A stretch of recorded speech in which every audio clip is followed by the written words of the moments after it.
Au nom de Dieu, le clément, le miséricordieux, par essence et par excellence, que la paix et les bénédictions soient sur son prophète Mohammed ainsi que sa famille et ses compagnons, chers frères et sœurs. Je vous salue avec le salut de l'islam et le salut de l'islam. Assalamu alaikum wa rahmatullah.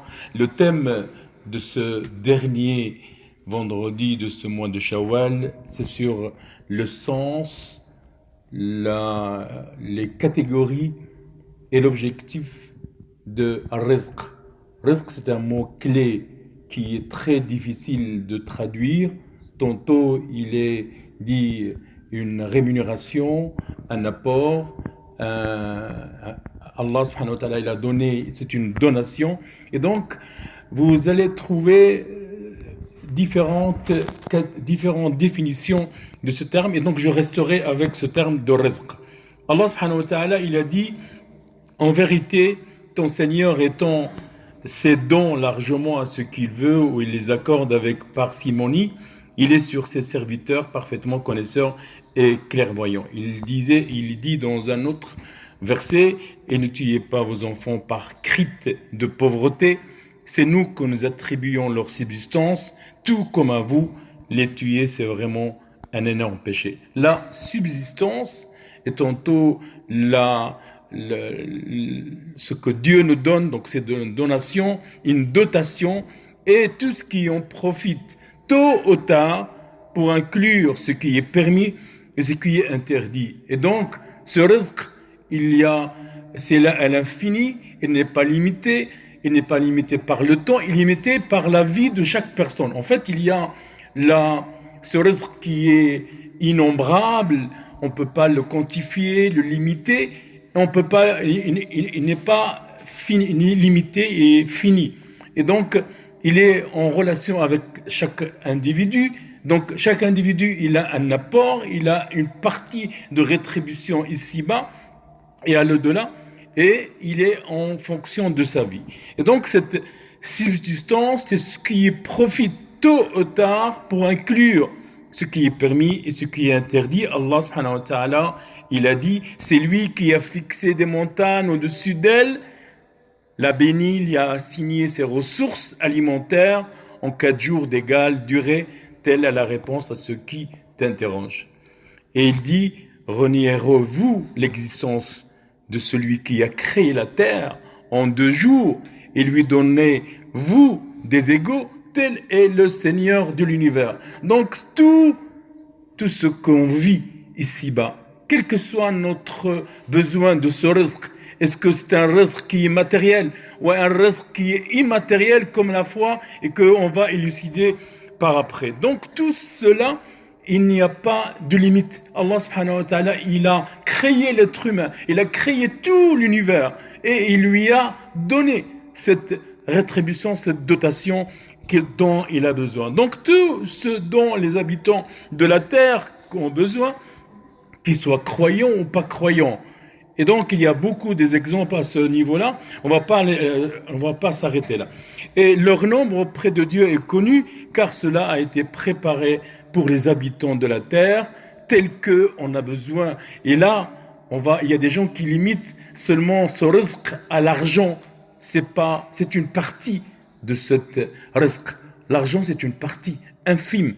Il y a énormément de besoins qu'on a besoin ici dans ce monde. On a besoin de l'oxygène, on a besoin de l'eau, on a besoin des terres arables, et on a besoin de beaucoup de choses. Et donc, pour des raisons de temps, je ne vais pas rentrer là-dedans, mais ceci étant, Allah subhanahu wa ta'ala a dit: il n'y a point de bête sur terre dont la subsistance n'incombe à Allah, qui connaît son gîte et son dépôt. Tout est dans un livre explicite.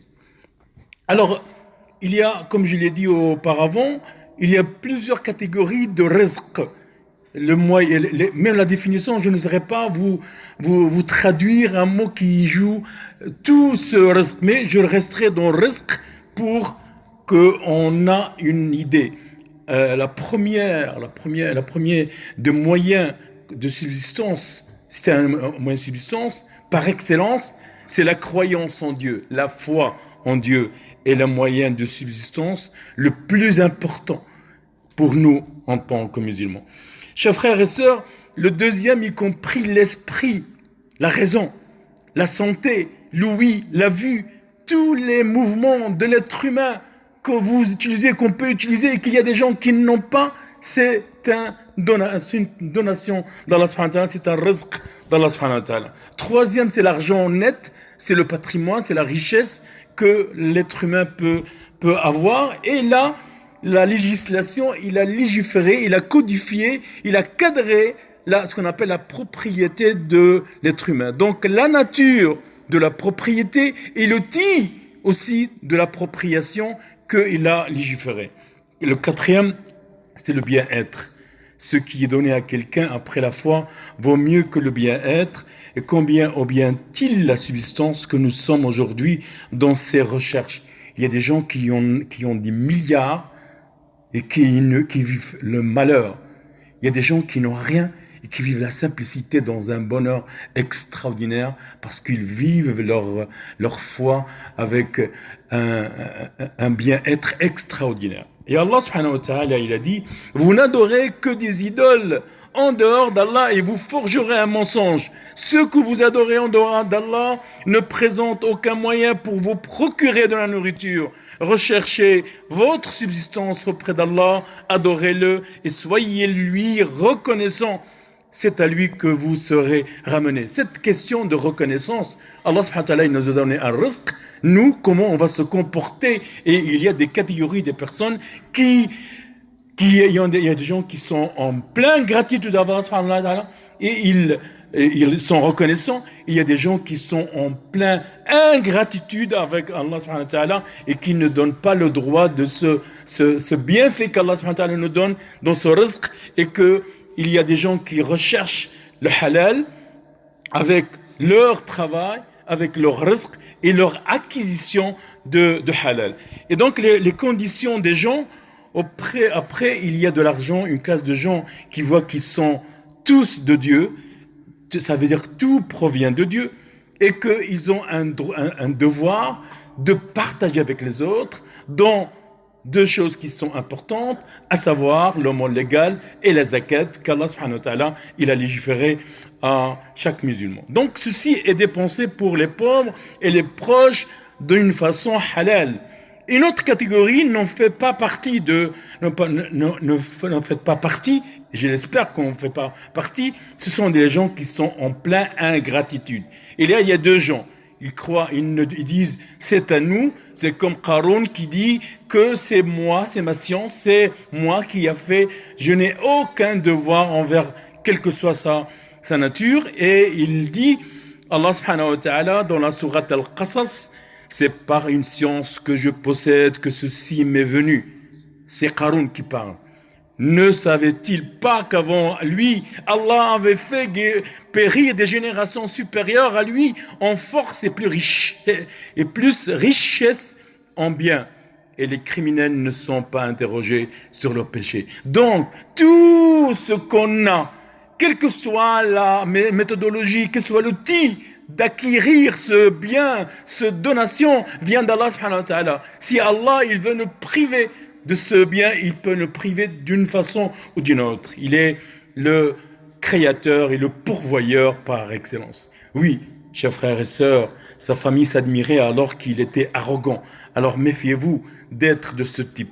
Une autre catégorie qui se distraite par l'argent et la famille de l'adoration de Dieu, dans l'exemple c'est pas des Arabes, c'est les Bédouins arabes. Et donc, ce sont deux mots qui sont très importants. Ceux des Bédouins, que c'est un verset, ceux des Bédouins qui ont été laissés en arrière te diront, nos biens et nos familles nous ont retenus. Implore donc pour nous le pardon. Ils disaient avec leur langue ce qui n'est pas dans leur cœur. Dis, qui donc peut quelque chose pour vous auprès d'Allah s'il veut vous faire du mal ou s'il veut vous faire du bien? Mais Allah est parfaitement connaisseur de ce que vous œuvrez. Donc Allah subhanahu wa ta'ala, il sait ce qu'on fait, nos faits et gestes, notre fort intérieur. il le sait très bien. Et donc c'est mieux si c'est possible, ça ne durera pas sur la charité, c'est possible. Un autre groupe de personnes qui ont de la richesse sont envoyés pour être, ils sont l'exemple de Qarun. Ils ont la force, ils ont la force matérielle, la force immatérielle, etc. Et ceux-là, ils seront jugés le jour de la résurrection à cause des problèmes qu'ils ont faits et le défaut parce qu'ils n'ont pas payé la zakat et parce qu'ils n'ont pas donné l'aumône. Assurez-vous, mes frères et sœurs, que l'argent vous fera économiser. Et un autre groupe ne croit pas à que cela soit écrit et prédestiné. C'est donc avec lui entre les mains de certains des serviteurs qui utilisent ça et faire croire aux gens qu'ils ont dans la voie rectiligne alors qu'ils sont faux, qu'ils ont tort et que cette action est interdite. Allah subhanahu wa ta'ala, nous invoquons Allah subhanahu wa ta'ala qui nous donnera une voie rectiligne, une dotation qui est halal et qui peut nous amener au paradis, Inch'Allah. Et la louange à Dieu, Seigneur des mondes. Wa astaghfirullah li wa lakum wa li jami'il muslimin. Wassalamu alaikum wa rahmatullah.